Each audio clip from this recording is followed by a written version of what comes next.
Hey everyone, welcome to today's Explainer. We've got a seriously fascinating intersection of events to look at today surrounding Donald Trump's current era. We're going to unpack the foundations of a massive legacy real estate empire, look closely at some unprecedented presidential security events, and then we'll pivot to dissect the launch of a totally brand new telecom venture.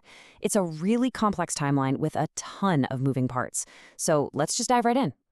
Here is our roadmap for today. First, building the empire. Second, the comeback and security. Third, introducing Trump Mobile. And fourth, the reality of the T1 phone.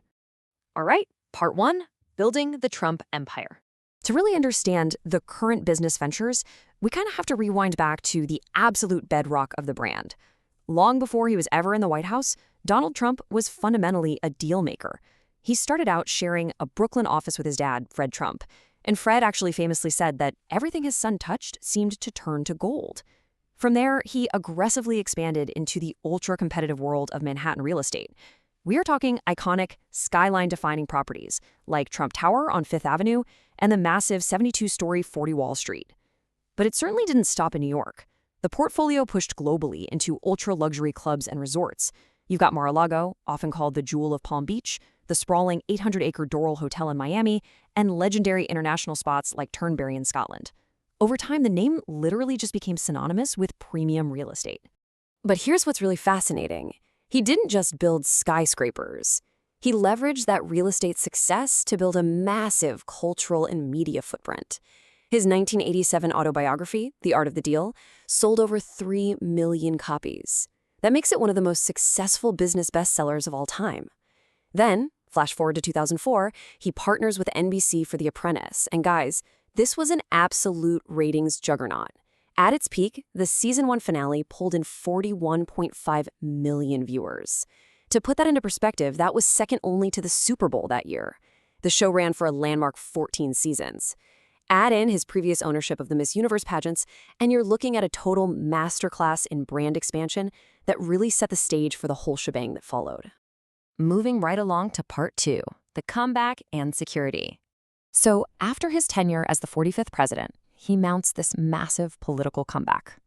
But the path back to the White House to become the 47th president, it was marked by some truly unprecedented security challenges. In July 2024, during a rally in Butler, Pennsylvania, a gunman fired from a rooftop. A bullet actually grazed Trump's right ear. Tragically, one attendee was killed and 2 others were critically injured before the Secret Service neutralized the shooter. Then, incredibly, just 2 months later in September 2024, at his West Palm Beach golf club, an agent spots a man hiding in the shrubbery with a rifle. The agent fired, the suspect was arrested, and he was actually later convicted of attempted assassination. But despite these extreme threats, on November 5, 2024, Donald Trump defeated Kamala Harris to secure his second term, taking office in January 2025. The thing is, the security threats didn't end with the election. Which brings us to the strict facts of a very recent, highly serious incident. On May 23, 2026, just after 6 p.m., an armed man walked right up to a Secret Service checkpoint near the Eisenhower Executive Office building in D.C. He drew a pistol and fired directly into the security booth. Secret Service officers immediately returned fire, fatally neutralizing him. A bystander was also wounded during the exchange. A strict lockdown went into effect instantly, but officials quickly confirmed that President Trump was safely inside the Oval Office, completely unaffected by the event. It is a very stark reminder of the incredibly intense, ongoing security environment that surrounds the 47th president. All right, part 3, introducing Trump Mobile. Now, right in the middle of this incredibly tense political landscape, his family launched a completely new business venture. But before we get into the details, let's clear up a huge misconception right off the bat. The legacy Trump organization, the one managing the real estate and golf courses we just talked about, did not suddenly turn into a cell phone carrier. Trump Mobile is a totally distinct American mobile virtual network operator, or MVNO, owned by a company called T1 Mobile. Basically, they just pay licensing fees to use the Trump brand name. The venture was officially founded by Donald Trump Jr. and Eric Trump. So Trump Mobile is officially announced on June 16, 2025, right at Trump Tower. And that date wasn't random. It was specifically chosen for the 10th anniversary of his 2016 campaign announcement. At launch, the promises were huge. They announced their new smartphone, the T1 phone, would be exclusively manufactured right here in the United States. They touted a super competitive price point of $499 and promised it would launch by September 2025. They were really pitching this as a massive disruption to the entire mobile market.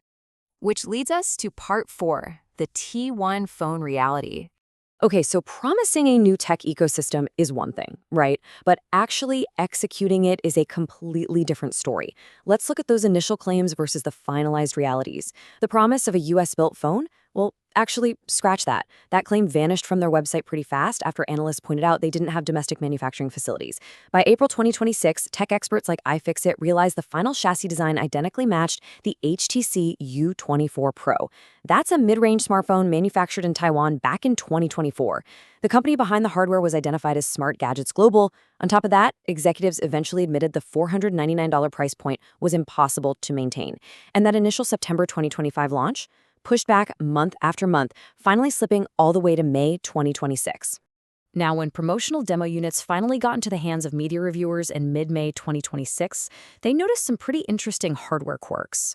The phone's got a 6.78-inch AMOLED 120Hz display, and hey, it actually retains a classic 3.5mm headphone jack, if you can believe it. On the software side, it came with Truth Social already pre-installed, but the wildest detail was right on the outside. The device had this distinctive golden finish, but reviewers quickly spotted that the American flag engraved on the back had an error. It only had 11 horizontal stripes instead of the standard 13.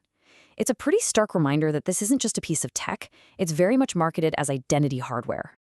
Leading up to the launch, there was this massive number flying around the press. Reports estimated that 600,000 customers had placed a $100 deposit to secure a T1 phone. Now, if that were accurate, it would be an absolutely staggering launch for an independent mobile device. But the reality of those numbers eventually came out due to a major cybersecurity incident.